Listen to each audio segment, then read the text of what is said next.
It's really nice to see so many of you in this room. Many of you are actually familiar with this room. That here's also where we teach a machine learning course. And so nice to see you all here again and many other who are new to this. So I want to use the opportunity to talk about machine learning, of course, and what this all has to do with current methods in artificial intelligence and how this all works and deep learning. And maybe I use the clicker. So what is machine learning? So for me, this is like about algorithms. So these are computer programs, but they're a bit special. They're not written by humans, but the program learns itself from something, and it learns from data. And that makes these methods in a way simpler, but it also makes them much more relying on data. And it turns out it also makes them work quite well in some applications. So how does this really work? We have a few examples here. We're trying to predict the weather for tomorrow. So we want to predict if it's tomorrow going to be sunny or rainy. So we want to predict this number, which is 1, that it's going to be sunny tomorrow. And the data that we want to use for that is whatever we have available today. So today we have some existing data. We know that today it was raining. So today the temperature was 18 degrees. It's this month, this date. And Lausanne is on these 500 meters of altitude. I can use any data I want. For today, which I have available, I turned this data into numbers. So I have 5 features here. And this is one data point. And I like to know tomorrow, is it going to rain or not? So this is I want to predict the number 1, that it's going to be sunny. Hopefully. I don't know the answer yet. But how do I do this? I can use past data to train my system. I can use the data from yesterday, and then I can predict today's number, which today I know. Today it was raining, so I can use that as a training signal to train this black box. And I can use more data from many, many days in the past. I have a lot of data is available. 3 days ago, it was also raining. It was -3 degrees. Maybe that's wrong data. It was May, and the altitude was still the same. So that's another data point I have. I have lots of data points. I use all of them to train this black box. What does this mean to train this black box? So let's make this a bit more precise, and I apologize, there will be one formula and then almost no more formulas in today's talk. So the way this works is very simple. So here we need to take the input, all these 5 numbers, and we want to turn them into an output. We want to mix them and add them up in a meaningful way. So we basically just add them up, but in a weighted way. So we say that we think that the value of the weather, if it's good or bad, like that's maybe an important feature.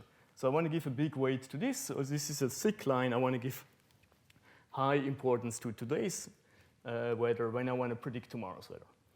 The temperature is also important, maybe a bit less than the months. Maybe that's important. Maybe this value is not important at all, so I give it a low weight. So what does this really mean? The weight is just a number.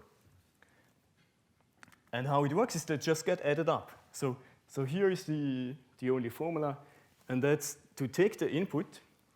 So these are the black numbers, the x numbers. So this is 1, this is 17, this is 5, and so on. And the gray numbers, these are the weights.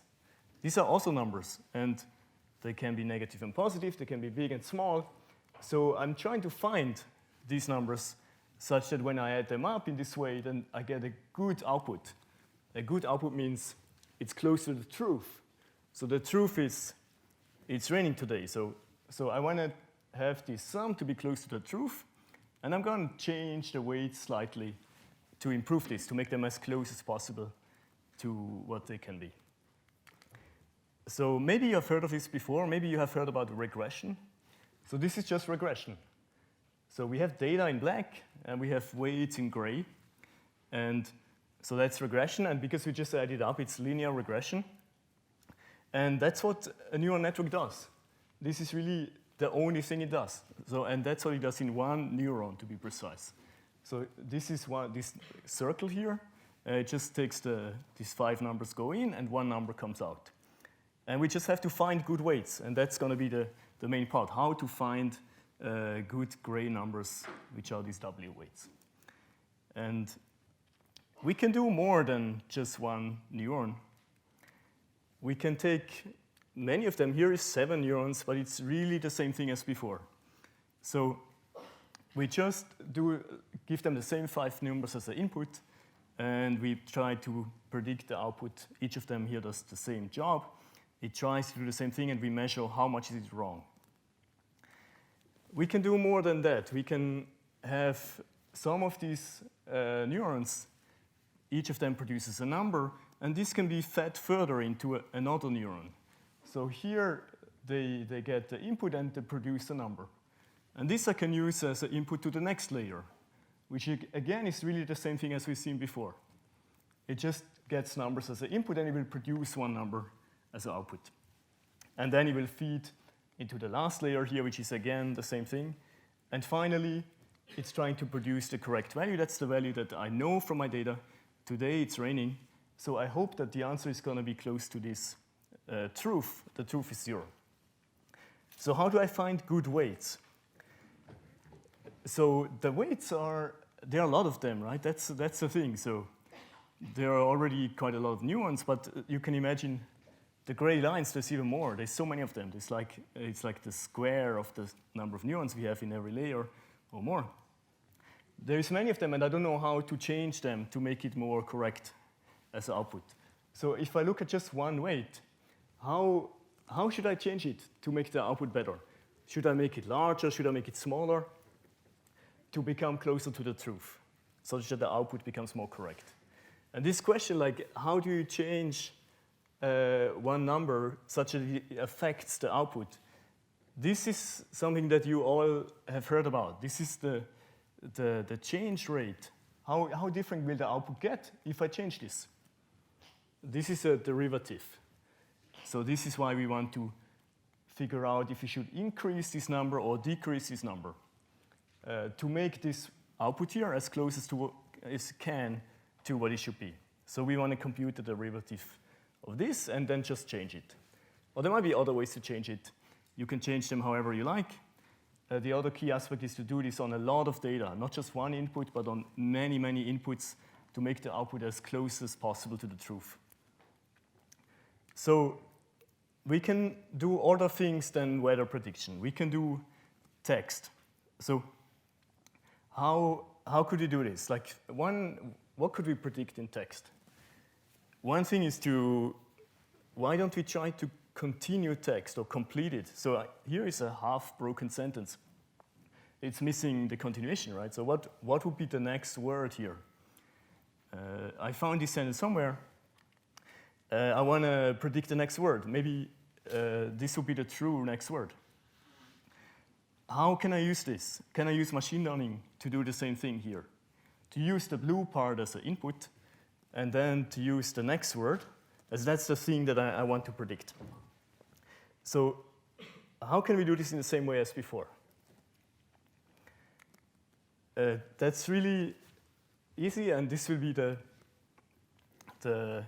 whole explanation, basically, how you can use this to generate text and to have then these chat systems and so on, and how to train them. So how can we give text as an input? We need to turn it into numbers first. And this is happening here on the input. So we need more than 5 input here because there's so many possible words. So the easiest thing to do is maybe just have one of these square boxes for every possible word. There is a reasonable number of words in most languages, like in English, for example, 50,000. These are the possible words that are used. Many of them are not used very often. Let's say we have all possible words here, and the ones which are in our sentence, we put a 1, and the ones which are not in our sentence, we put a 0. So now, that's it. We have found a way to take text and turn it into numbers, and now we can feed it as an input to our neural network. So this works for any sentence you like. It can be a longer text, a shorter text. Just every word which is part of your sentence, you make it 1.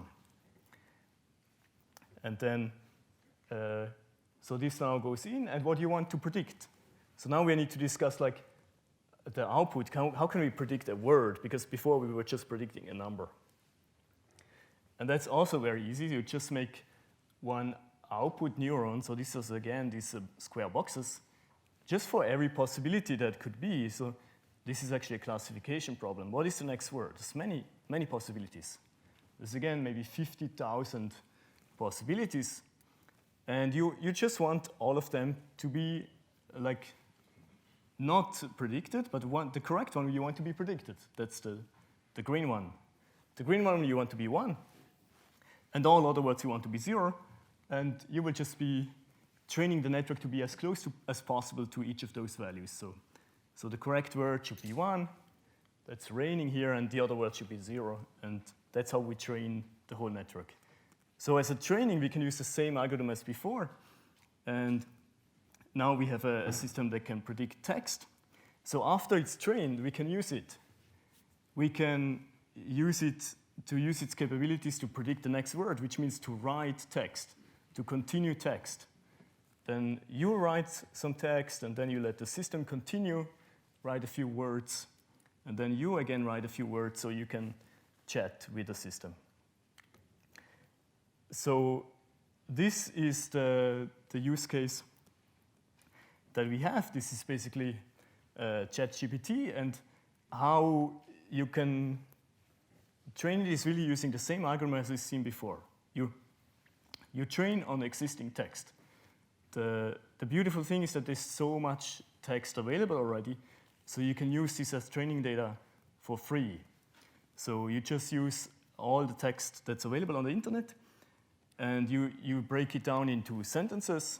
You feed each sentence and ask it, please predict the next word, really using the same method as we have seen before. And you will do this many, many steps. For every sentence, you will change your weights a little bit. You change them so many times, you make so many predictions.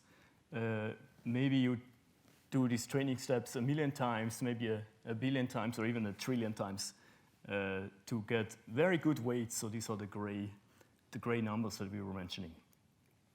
You should also use a large network that also improves the quality. So it's not only 4 layers as we saw before, but it can be many more layers, and the more and also wider. So this makes the networks much more powerful, and it is more able to learn these things. And the learning is really just changing these W's to find the better weights. And to write this in code is not hard. It's really in 300 lines of code. You can write this. It's really not hard. It's in Python, quite easy to do. Nice to play around, but then you need a lot of compute to actually do so many training steps. We can do the same thing for a different purpose. If you're not interested in a chatbot, maybe you're interested in using the data on your phone. When you type something on your phone, then you also can benefit from the same kind of system. When you write on the keyboard, it's helping you to predict the next word, to make it easy for you to write. So it will suggest the next word. And it's kind of the same system. But now what's really important is that this needs to be kept private, because privacy is important of your personal data if your data is used on training such a system. So the first one is ChatGPT. And the second one is the keyboard you have on your smartphone when you write in any language you like.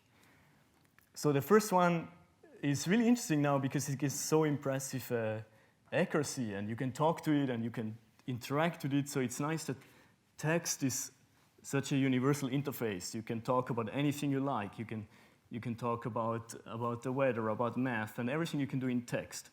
So it's really nice that it makes it much more versatile, that you can talk in terms of text. Well, I mean, speech to text is also not a big problem, but text is a universal interface for so many tasks.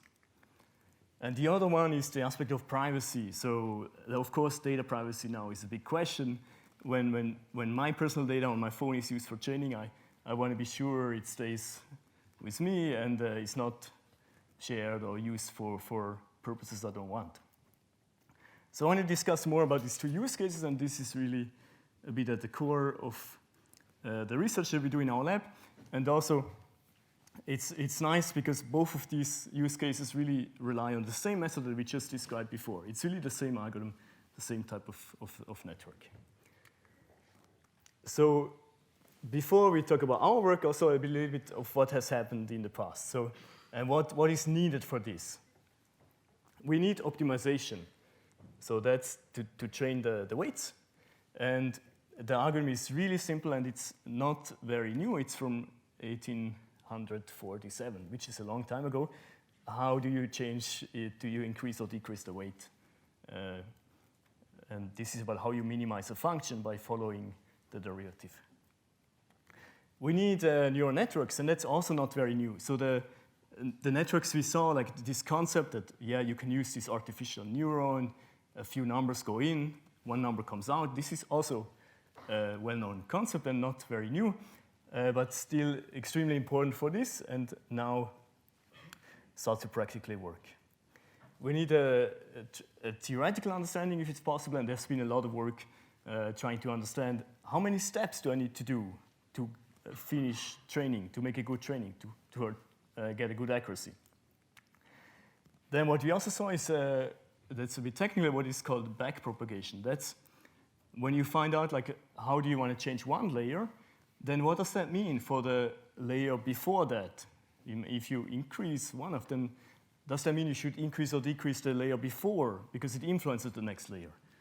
And this is basically just a chain rule of derivatives for those of you who know. So you can use this chain rule to really obtain the derivative of all the layers so that you know how to change all the weights, not the ones of just one layer. There's been work on theory of linear and nonlinear classifiers as well. So classifiers, right, that's just if you have to decide which one of many possible classes it is, which one of the 50,000 possible words. So that's a classification problem.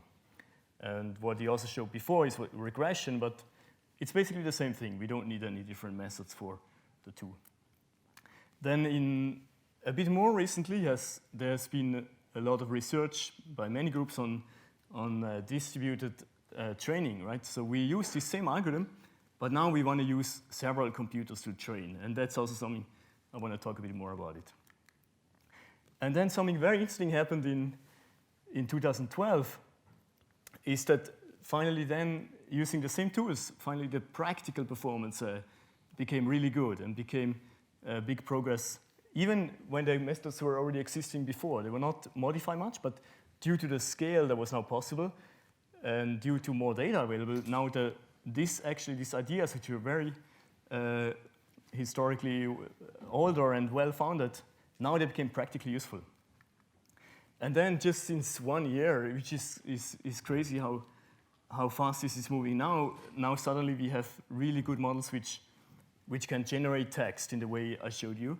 Again, the same method, no new method, but it became really, really good of course, by some improvements of the engineering and of the architectures I showed you, and also on much bigger hardware, as we saw in the photo of the data center, which we could visit this morning. So EPFL has a really nice data center at the moment, but we can still not compete with some of the biggest models that are available in the industry now. So here on the right, we have what we are showing here on the y-axis is the number of operations to train such a big model. The blue models are for language, the red ones are for images, and the dark blue is also vision models, like recognizing images, and the red ones are more like producing images. And you see, it's really, this is logarithmic scale, and even then, it's still making a jump. So even then, it's accelerating so much faster in the last 5 or 10 years about the scale of these models. Okay, so let's spend a few more minutes on our research in our lab. What we are trying to do is really to have both a bit of theory, so this means the understanding of how these methods work and why, and also to hopefully make the theory useful, that it's hopefully about something that is practically working. And how are we trying to do this? By combining what I showed you, the model, which is a neural network, to combine that with the optimization algorithm, how it's trained. What kind of steps do we do to change the weights? So this is optimization. So we're trying to combine these two things to achieve some insights. And now I can try to give you a bit more details on the two use cases I mentioned, right? The first one was ChatGPT, kind of large-scale models. And the second one will be privacy, which we'll discuss a bit later. So for the large-scale models, it's really the same algorithm as you've seen before.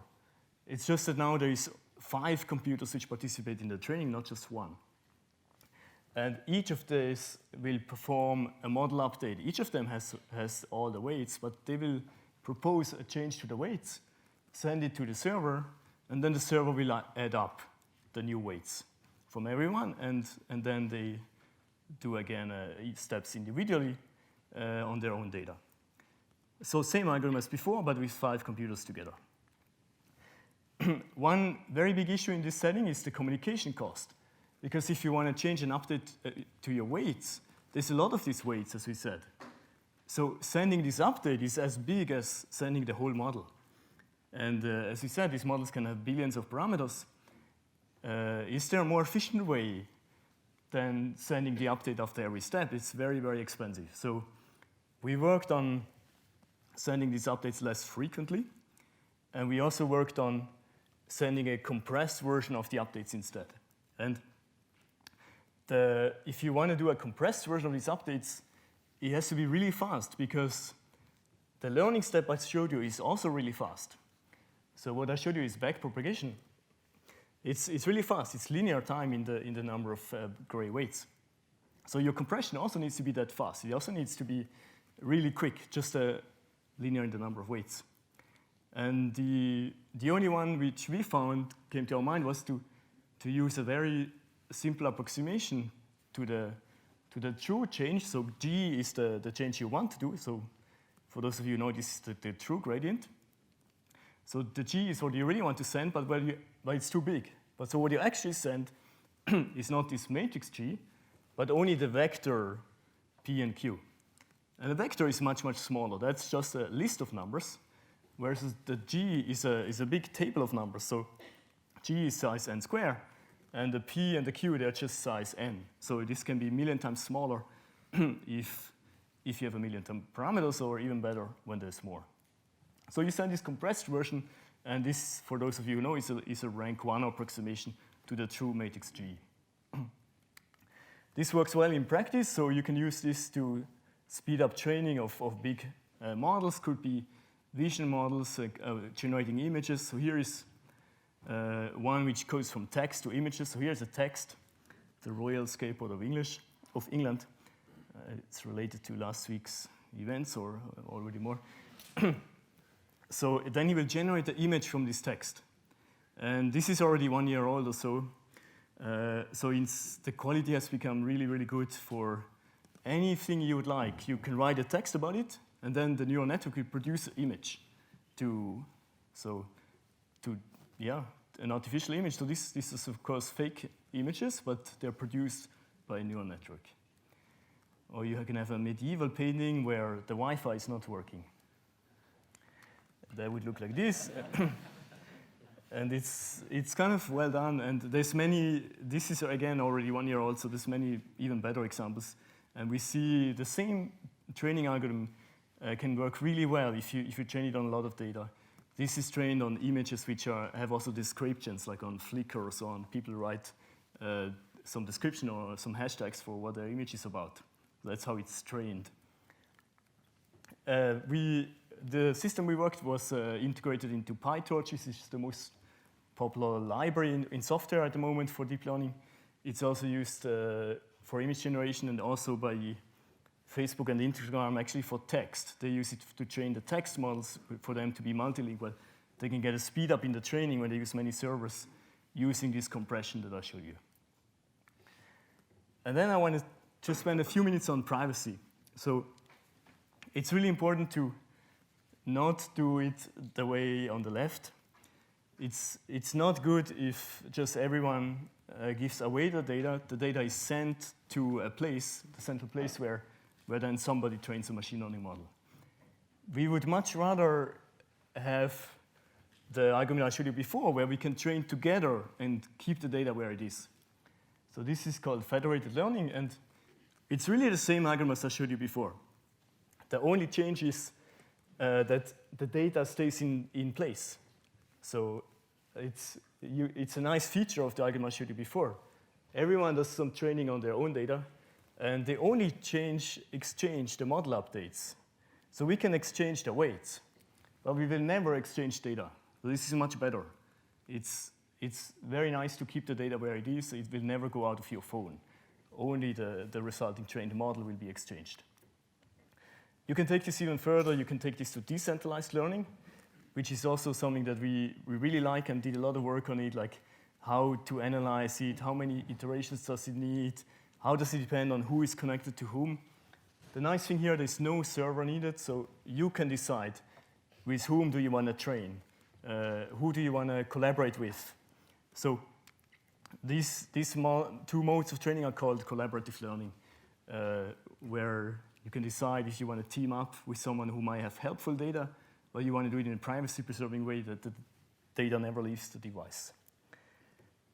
We worked on this when the data is a bit different on every client. So can you still get fast iterations? So we're trying to theoretically analyze this to get better algorithms which are more representative of everyone's data, even if you do many steps alone. So working alone is the blue step, and this red vector is representing everybody. So it's nice to also use everyone else when you do a local training update. The other thing which I'm very excited about is a use case for the same algorithm which we did in collaboration with Médecins Sans Frontières or Doctors Without Borders. The goal here is to help doctors analyze images here on their phones. So they take an image with a phone, and the image is taken of such a glass thing which is filled with bacteria, and the white dots here are antibiotics. So this is used to find out for a particular germ or a particular bacteria, which antibiotic, which white dot here is the best one to fight against the bacteria. So it's the one which has the largest area around it. And for this, it's done by machine learning. And it's also important to do this in a privacy-preserving way, because if this is used in different countries, it's not even allowed to take out the data of one country and use it in another country. There's privacy laws which forbid that. So this is actually the only way to do this privacy-preserving machine learning to then improve the model for everyone, because the model becomes better when they team up with others who also might have helpful data. So this is led by Ani, really exciting project. I think it's the first deployment of this federated learning in an international NGO context, and also Nina in the audience. And we also work on software. So we work on software in JavaScript, for example, which is a bit surprising. If you want to join this open source project, please join us. And with that, I'm almost done, but I want to mention that we have adversaries as well sometimes, which have bad data. We also worked on this. Can you make sure that the algorithm remains robust? If one actor is bad, trying to break the system, or is very slow, that also might break the system, can we improve the algorithms in this case? And what we want to work on in the future is to combine all these different aspects, for example, to have at the same time efficiency, but also privacy, as we showed, and this robustness and interoperability. Maybe some people have a bit different things they want to learn, and maybe also go towards incentivization. If you help someone with your data, should you also get something in return to be rewarded and to have a fair collaboration in this collaborative learning? We also want to work on deep learning architectures a bit more, like what happens trying to understand the learning, what happens when these models are bigger, language models, vision models, and also maybe alternatives to this update algorithm that I showed you. Might there be other training algorithms which are possible? Then this is my last slide on the technical part like what about the future? So it's really an exciting time at the moment that we saw such quality improvements of language models, and you can talk to these language models. They basically pass the Turing test. They also pass EPFL exams. We tried to give them the exams, which are very mathematical and proofs and so on, and they pass the exam if you give it to this next word prediction, as I showed you. So it works, but why does it work? So this is an important question it's really urgent to understand better and observe carefully the capabilities of these models, trying to understand the data it's trained on, how that influences it, and the societal impact, of course, is something very important to discuss. It can be positive and negative aspects and a lot of risks and also opportunities, maybe in education as well, to use it for education. There is a big question of sustainability, as we mentioned, because it's using a lot of energy to do one training with the algorithm I showed you again. Then the question is, where should these biggest models be trained? Should we do it in an open source way or in closed industry companies, or a mix of the two? And to work more on privacy, preserving ways of these methods, and to really find maybe new methods how these different models, which are maybe controlled by you, that would be better. How can they interact with each other to become more intelligent, but also in a safe and privacy-preserving way? So with that, I'd like to finish and thank the whole team, because they did all the hard work.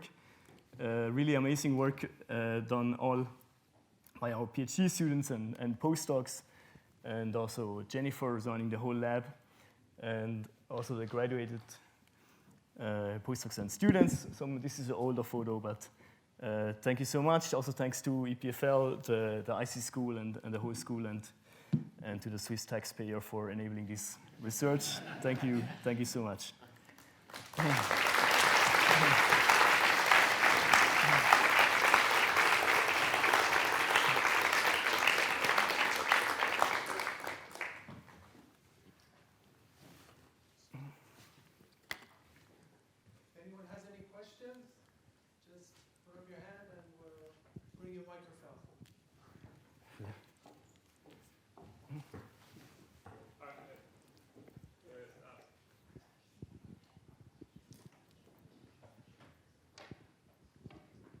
So thanks for a great talk. So in federated learning, like the privacy are they guaranteed? Like, after all, you send a function of your data. So what are the guarantees there? Like, is it computational or is it information federated? That's a detailed question. Yeah, I didn't show the full privacy guarantee. Very valid question. So we send the models, right? But we don't send the data. But the problem is that the model might memorize some of the data. So this is a problem. And this is actually just starting to be researched now. So there's papers where they see in these language models, when do they really copy, right? When do they copy the exact input? And when do they produce a modification of it? This is super important also for the copyright aspect. Does the model, when it produces images, does it just copy an existing image, and does it have the right to do so? Or is it doing a modified version? And yeah, we don't have a clear answer yet, neither in theory or in practice or in the legal way. Very open question.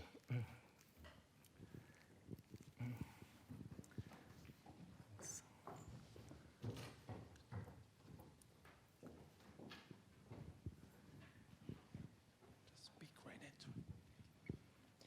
into. So hi, my question was, in one of the graphs you showed that the size of the models was basically increasing more than exponentially over the time.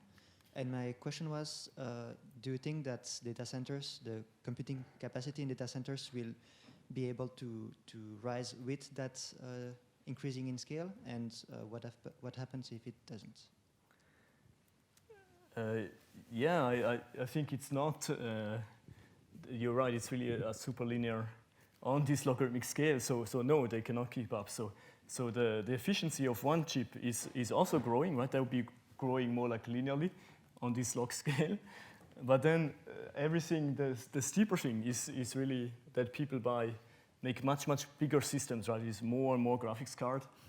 And so now you need like 2,000 graphic cards to be competitive, and the price of one graphic card doubles every year, so it's becoming very pricey. But so we can only train smaller models of this, but hopefully that also helps to add some to the understanding and so on, and not only go brute force, but also to ask what is the smallest model which still works well, actually, not which is the largest one that anyone can train. Yeah. Thanks for the question.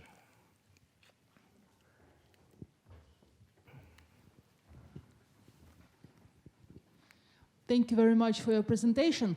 On the slide where you were saying about the power iterations, can you tell more about this matrix and the vectors? Is it trying to find really the eigenvector?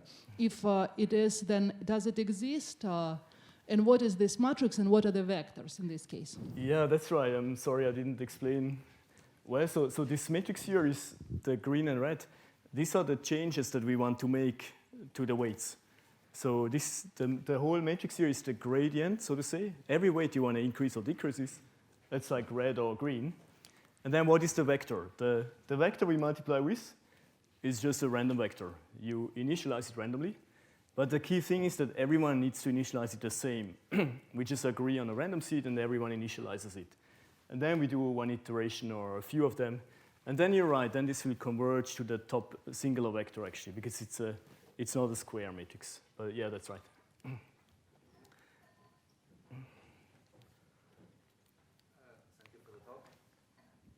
Thank you for the talk. I'm wondering where can I find those 300 lines of code of ChatGPT?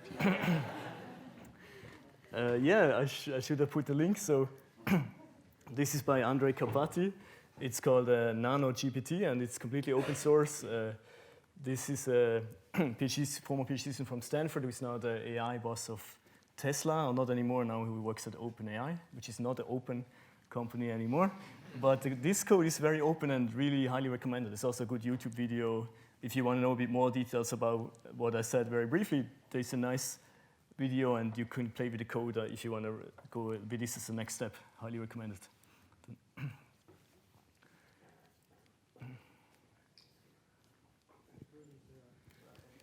Okay. Yeah, thank you for the presentation. You mentioned the nice examples of image generation, but why does machines are still not so good in generation of images of people? Or maybe they are already good? What do you think about this, about people image of person? Yeah, when it's used for image generation, then often you see that like symmetries are not correct, like one eye is bigger than the other and so on. So I'm not an expert on the vision side. There's a lot of other researchers here who work more on visions.